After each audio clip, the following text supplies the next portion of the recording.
What's up, nation? We have two different Nintendo Switch Online updates that were officially announced late yesterday from Nintendo of America, one of which having to do with a free game trial, the other one having to do with an N64 game that I'm just going to be totally honest, we've been waiting way too long to actually get the N64 roadmap finished out. I have a very love-hate relationship with NSO, especially the expansion pack, because it's a annual only subscription, and we never know how frequently we're going to see Nintendo update it, but we got to dive into all of that and a bunch more, so make sure you like, subscribe, and turn on your bell notification if you're new here. And we first have to start off with the free game trial that's now available for North American Nintendo Switch Online members, where you can see the following post over on X, I guess that's what we're calling it now, where it says Nintendo Switch Online members from October 25th at 10 a.m. Pacific time to October 31st at 11:59 p.m. Pacific time, you can download and try the full Cult of the Lamb game at no additional cost. Now, in addition to this, Nintendo is running a sale where you can see it says,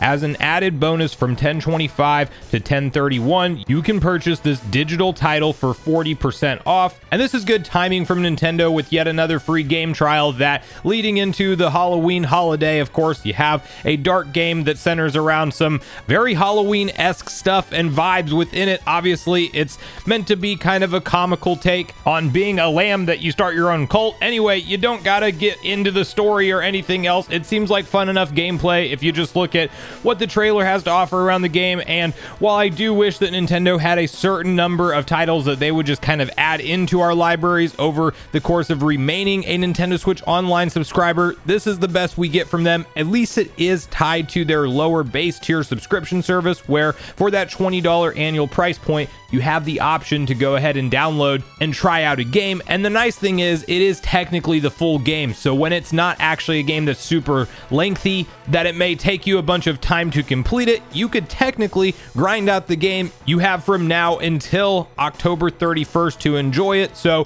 Nintendo Switch Online members, if you have at least the base tier, you can hop in and download Cult of the Lamb as a free game trial right now. Now, the part 2 of today's Nintendo Switch Online update has to do with Mario Party 3 finally being added into the Nintendo 64 for Nintendo Switch Online Plus expansion pack members. As you can see the following post over on X, which reads, "Party all night long in Mario Party 3, punch, pound, and stampede right over your opponent in a multiplayer melee or go head-to-head in 2-player duel mode. Mario Party 3 is coming to Nintendo Switch for Nintendo Switch Online Plus expansion pack members on October 27th.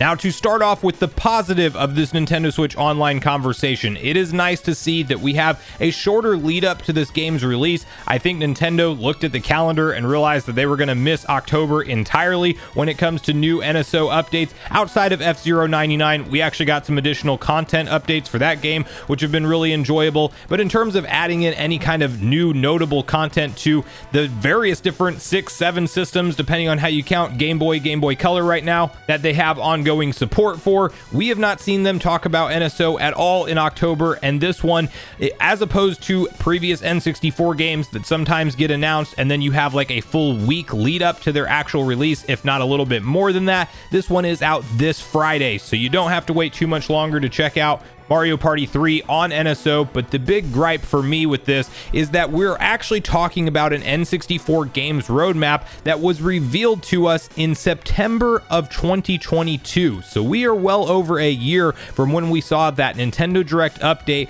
on the additional N64 games that I did point out in my live reaction during the Nintendo Direct, that Nintendo used the phrase gradually, and that definitely seemed like a little bit of a red flag for me, because when we originally got NSO expansion pack, we saw them really stick to not an official update roadmap schedule, but essentially you could pretty much take to the bank that once every calendar month, they might be at the end of the month and then turn around and be at the beginning of the next month, but every single calendar month we had some kind of new N64 content. Now listen, I get that the N64 content library isn't necessarily that deep, but we actually skipped the most recent September Nintendo Direct with any form of a new updated roadmap, and that implies that Nintendo's going to ride out the last of this existing roadmap that they've had for over a year, with 1080 snowboarding still missing from the list until likely the end of this year. And then do they even talk about N64 until something like the February Nintendo Direct again?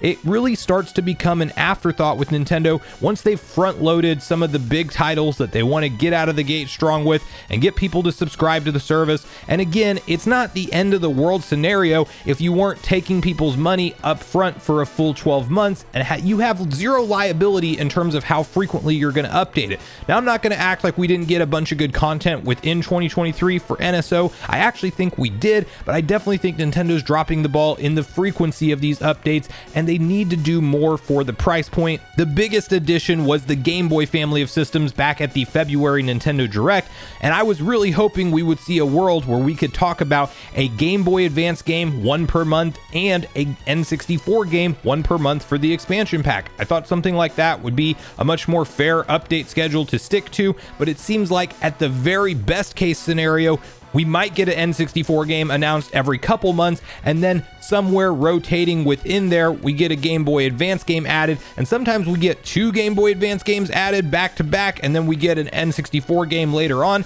We've been at this point in the roadmap for so long. In fact, if you look at it, it was what, 9 titles, including GoldenEye, that they started off the year with in January, but we also got Mario Party 1 and 2 in November of last year, and I think Pilot Wing 64 may have hit last year. It could be this year at this point. I can't keep track of everything, but essentially, if I'm doing my math right, if you include GoldenEye, we've gotten 5 N64 games in the entire year of 2023, or best case scenario 6 if Pilot Wings did come out this year. I don't think it did though. I think that was a last year game. So 5 or 6 games total for the N64 content updated library that we've had as paying NSO subscribers. And when it's really a big draw like the N64 is for the expansion pack, I find that problematic. You can't dismiss that Game Boy Advance has been adding in value to the service of this tier, and that's definitely another big draw for a lot of players, but I do think that you have to just have more in total whenever the only real thing that expansion pack members are paying for is access to both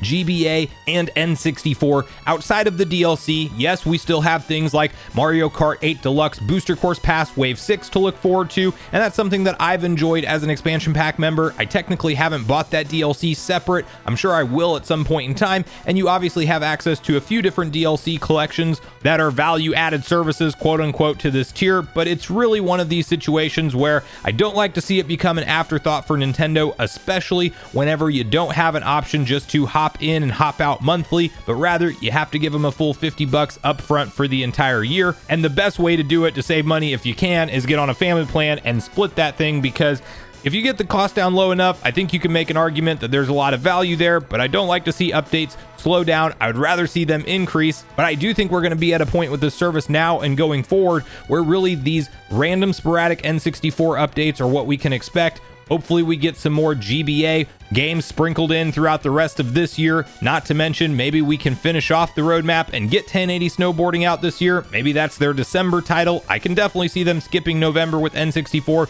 since we're getting this at the end of October. But nonetheless, Mario Party 3 is finally here for many, finally waiting. I love to see Mario Party with online play, the classic N64 versions, all of the classic board games and mini games that you love, playable with friends. I'm excited that we are getting this game, but I am overall more or less disappointed with the state of NSO plus expansion pack where it stands currently. I think you can actually argue that the base tier has maybe been a better value dollar for dollar right now than the expansion pack, but here's hoping Nintendo kind of fixes that, and by time the February Direct is around, we maybe get some additional systems announced, or at the very least just some really built out content roadmaps for both GBA and N64, and we get those missing games like Smash 64, Donkey Kong 64, Diddy Kong Racing, amongst many others. But that's really where I want to hear from you guys at this point in the video, your personal thoughts and opinions on this latest round of Nintendo Switch Online updates. Are you going to be checking out Cult of the Lamb as part of the free game trial for NSO base tier subscribers? And are you excited that we finally get Mario Party 3? And the big question I want to hear from you on is whether or not you're satisfied with the overall update frequency around NSO, specifically the expansion pack and what we're seeing from systems like GBA and N64, or if you think there's a lot to be desired, kind of like I do at this point in time. But regardless of your thoughts and feelings on everything we talked about today, I do look forward to hearing from you all in the comments down below before you leave the video, as I do look forward to getting a back and forth conversation started with you all around these topics. Go watch yesterday's video next if you haven't already, which is on screen right now. Also make sure you like, subscribe, turn on your notification bell, and I will see you guys in the next video.